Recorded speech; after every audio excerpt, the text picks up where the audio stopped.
Dito kayo. Ito. Pero maalpag.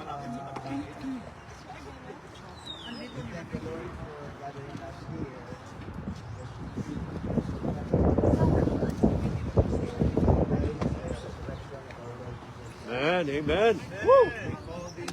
Hallelujah! Sunrise, Jesus Christ. Okay, so before anything else,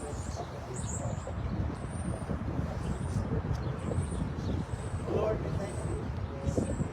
Oh, we bless your name. Hallelujah.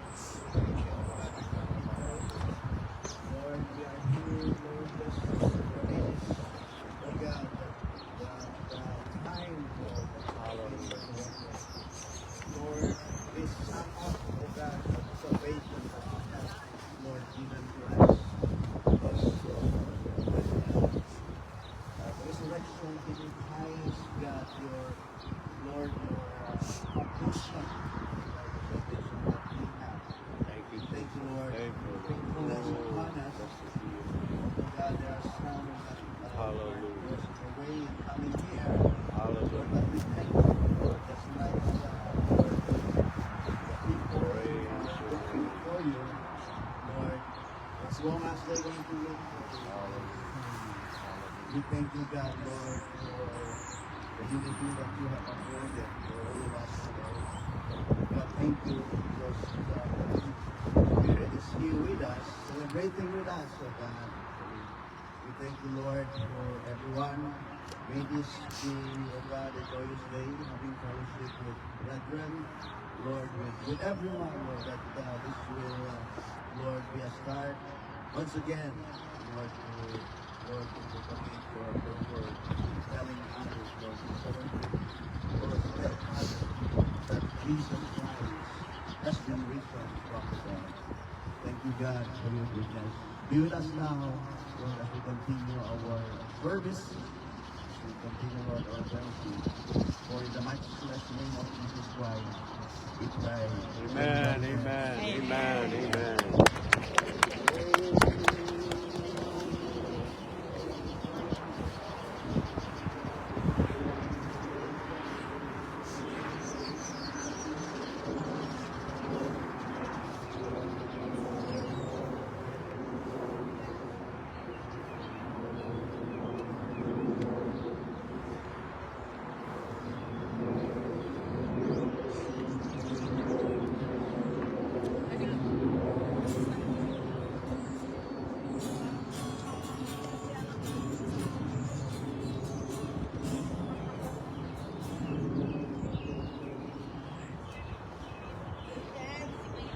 Praise the Lord. Jesus is alive. Amen. Praise the Lord. Handa na ba kayong gawin?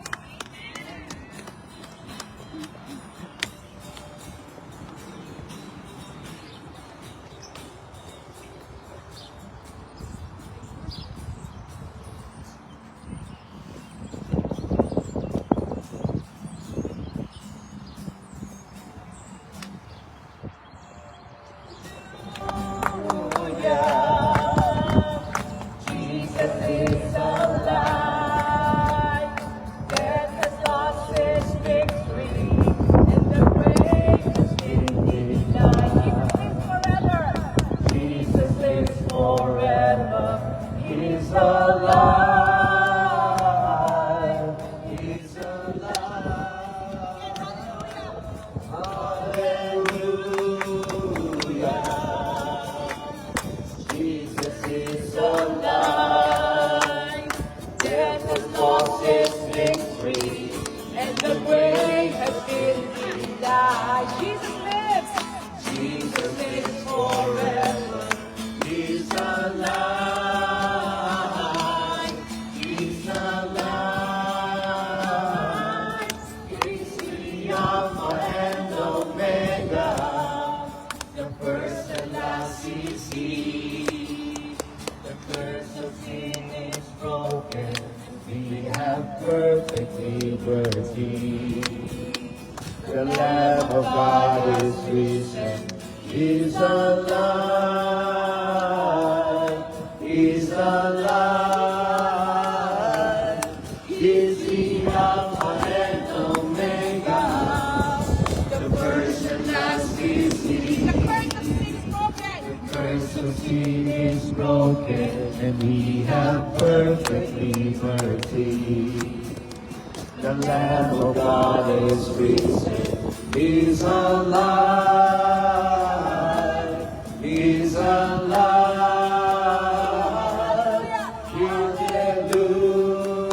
Hallelujah. Jesus is alive.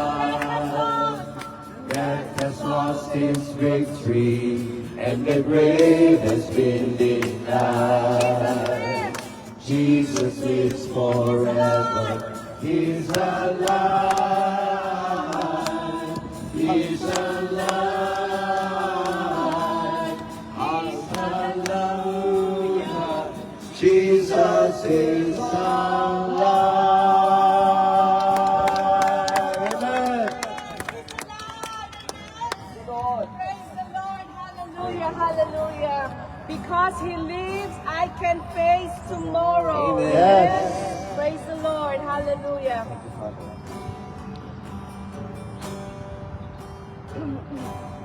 God sent His Son. They called Him Jesus.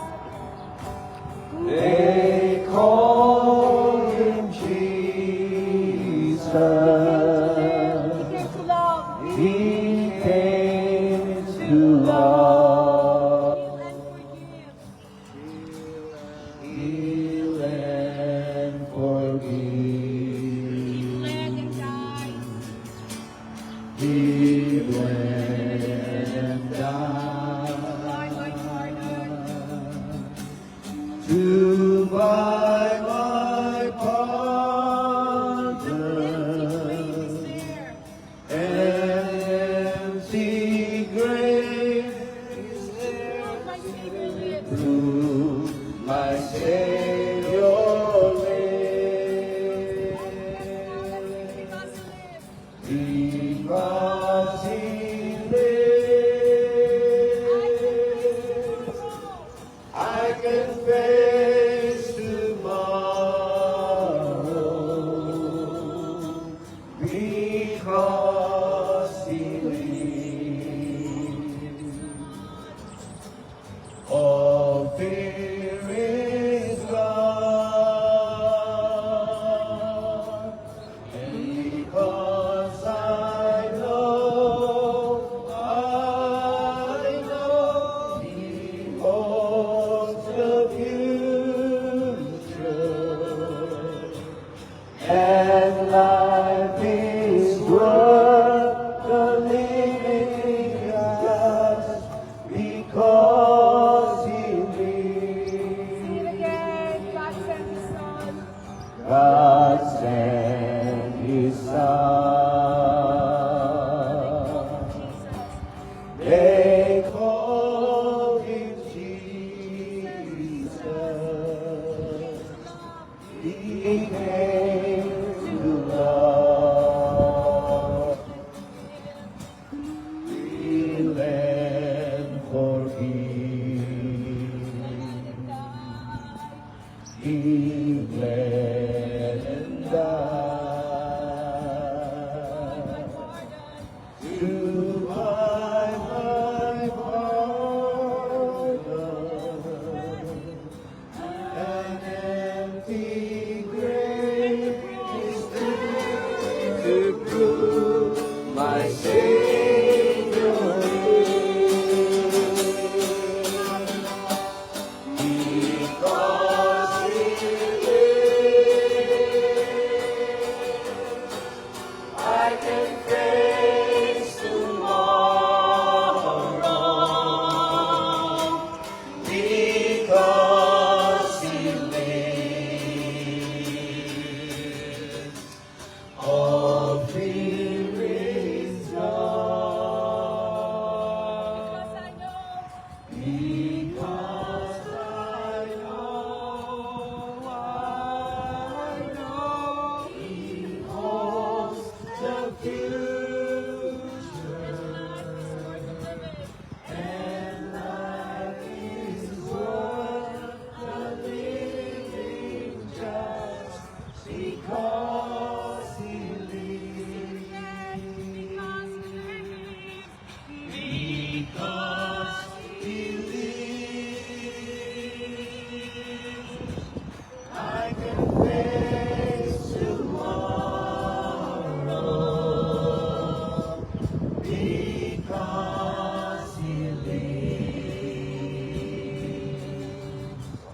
All fear is gone. Because I know He holds the future. And life is worth the living just because He lives. And life is worth. Life is worth the living just because He lives. Give him all the praise. Amen. Yes, Lord.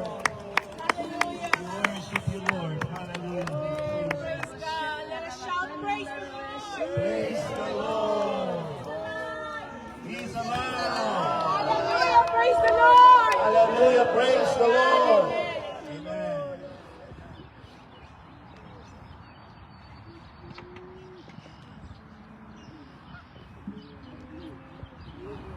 Praise the Lord, hallelujah. Shall we give the best clap offering unto the Lord? Praise God, happy Resurrection Day.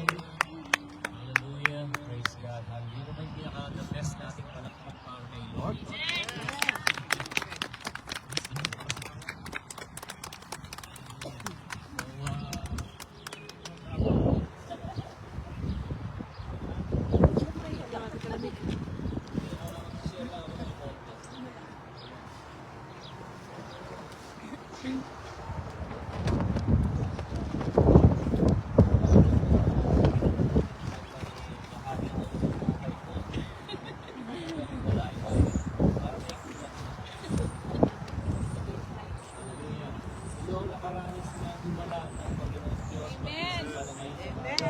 Amen.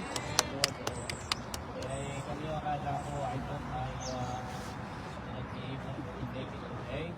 Sabi sa plano mga tuko, sino po ako ng Angie. Kasi sige, kasi nagpagulo. Kasi may mga bisita pa. So, sabi ko, Lord, kumagin mo si Pastor Alex. Para magpaano. God is so good. Amen. Hallelujah. So, tulog ko na siguro yung mga 15 minutes and 30 seconds. So, wala pa isang oras. Praise God. But then again, sabi naman, the joy of the Lord is our strength. Kaya, hallelujah. Lakas pa rin naman ng Panginoon. Bangon, magtutuba, sige na ba? Wow! Tignan niyo yung sinunod na yan. Kasi sinunod ko yan eh. Pinag-pray at malakasan. So, isip mo na, nilibis niya, naging motivate dito. And another testimony, kahit relevant na rin. Pagtakit niya sa stoplight o green. Ng red. Dito. Parang sinasabi ni Lord sa stoplight, parang tingnan ako, mag-green ka na. Ganon. Ganun na favor ni Lord. The small things, we need to appreciate it. Amen? Give glory to God. Hallelujah. Praise God. Okay? Yan po kayo mga Bible na obviously walang dala. Amen. Cellphone lang. iPhone and iPad. Okay. Mark 16 verse 6. Tama ba? Siya na kayo. Dapat. Okay. According to this, Mark 16 verse 6. Don't be alarmed. He said, you are looking for Jesus the Nazarene who was crucified. He has risen. He's not here. See the place where they laid him. Tama ho ba? Amen. Tama yung verse. Kaya maging mga Bereans tayo, mga Bereans believer. Tinitingnan natin kung ano yung binabasa ni Pastor. Mamaya, mali-mali na. Amen? Amen. Praise God. So, anong nangyayari dito? What is happening at this very beautiful men. Okay, Sunday morning, Mary Magdalene, Mary, at saka siguro, I think, hindi lang sila dalawa, the grupo, they were group, no? They were planning to go to the place where Jesus is buried. And their intention is to, they brought some spices to clean up the body. Right? That is their intention, to see the body of Jesus Christ. But that early in the morning, they were surprised the tomb was brought out, open to tomb. Siyempre kami, siguro, kung madaling araw, at bukas yung libingan, yung bato, magugulat din ako. But something happened. An angel of the Lord appeared with them and saying, anong sabi? He is not here. He is risen. Amen? Hallelujah. So, sabi ng angel sa kanila, don't be alarmed. Don't be alarmed. Huwag kayong mag-alala. Huwag kayong matakot. But yet, hindi maalis na matatakot ka kasi totoo ba sinasabi ni Jesus na siya nabuhay muli? Amen o ba? So, meron silang kadahilanan para mangamba at matakot. But then again, the angel assured them, don't be alarmed. You are looking for Jesus the Nazarene who was crucified. This reminds us that yes, they are on the right place. They are on the right aisle dito. Nandito tayo sa lugar na ito, nasa tamang lugar. And then, excited tayo. Bakit? For one reason, is because our Lord Jesus Christ that we serve is alive. Amen. He is risen from the dead. Amen. And that is our blessed hope. Amen? Amen, amen. Amen? So siguro pumunta ka tayo dito kung ang ating Panginoon natiling patay at natiling doon sa tomb. Of course not. Right? Tutulong na lang tayo kasi hindi buhay ang ating Panginoon. Pero sinabi ng Biblia, He has risen. The tomb is empty. Was it because somebody moved the body? No. Amen? No, nobody moved the body, but it was God who raised the body of Jesus Christ. It was the power of the Holy Spirit who raised the body of Christ. Amen? Sabi, He's not here. What does it mean to us? That means that death did not hold the body. Amen. Yung kapangyarihan ng kamatayan hindi na nagungkay sa katawan ng ating Panginoong Jesus. Amen o ba? So, naging triumphant, naging matagumpay. Amen? Yung victory, Jesus Christ won the victory totally. See the place. Sige, tingnan ninyo yung lugar. See the place. Tingnan. Wala talaga. Wala talaga yung body. In-invite ng angel, sige, tingnan ninyo yung tomb. Empty siya. Yun, nagpas tayo sa salamat. So, what is this significant to us? Alam niyo, ang Bible is full of, miracles, teachings, sufferings, trials, burial, and the last one yung resurrection ng ating Panginoong Jesus. And that is, anong ibig sabihin nun? It talks about the beginning of a new creation. Amen ba? Praise God. Hallelujah. So what the resurrection really matters to what was the significance of this? What is the application for us? Anong mga aplikasyon? Ito, ibig sabihin, the resurrection means that the death is not final. Amen? Ang kamatayan mo, hindi yung huli. Ibig sabihin that the sin is defeated. It means hope is alive. Amen?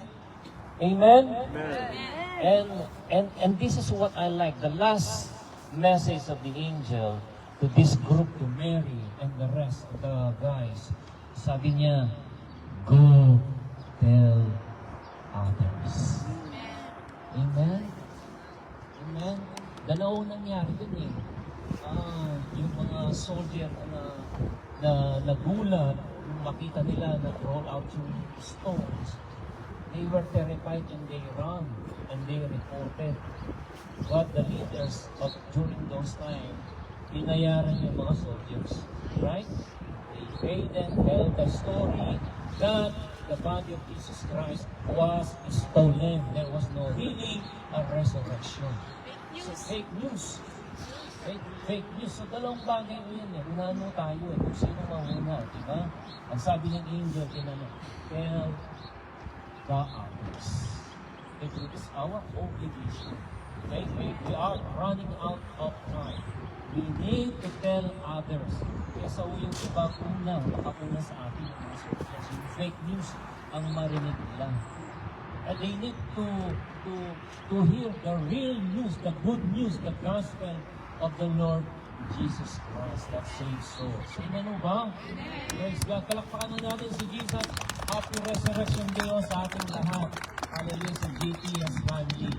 Amen? Praise God. Praise God. Tayo manalangin. Father in heaven, we thank you so much, Lord, for this gathering. This is holy, God. Hallelujah. You have risen from the dead. Hallelujah. Just like the song, hallelujah. Hallelujah. Hallelujah. Jesus is alive. Death has lost its victory and the grave has been denied. Hallelujah. Thank you, Lord. Hallelujah. Because of that resurrection, oh God, you gave us hope and faith and salvation, oh God. We thank you so much, Lord. Bless each and every one of us in this place. Bless this place. It's a wonderful creation by you, oh God. And bless all the people who are coming in this place, oh Lord. In Jesus' name we pray. Amen. Amen. Hallelujah. So, Okay, kanta tayo ng Tagalog.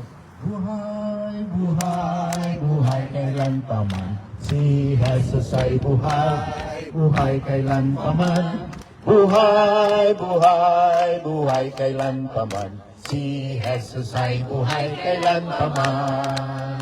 Awitin natin ang hallelujah. Si Jesus ay buhay kailan pa man. Awitin natin ang hallelujah. Si Jesus ay buhay. One more time.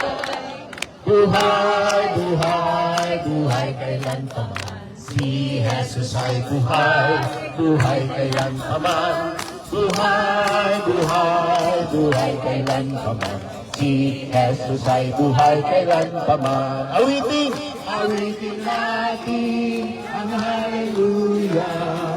Si Jesus ay buhay kailan pa man. Awitin natin ang hallelujah. Si Jesus ay buhay.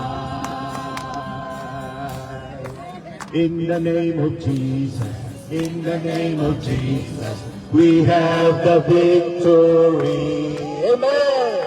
In the name of Jesus, in the name of Jesus, demons will have to flee.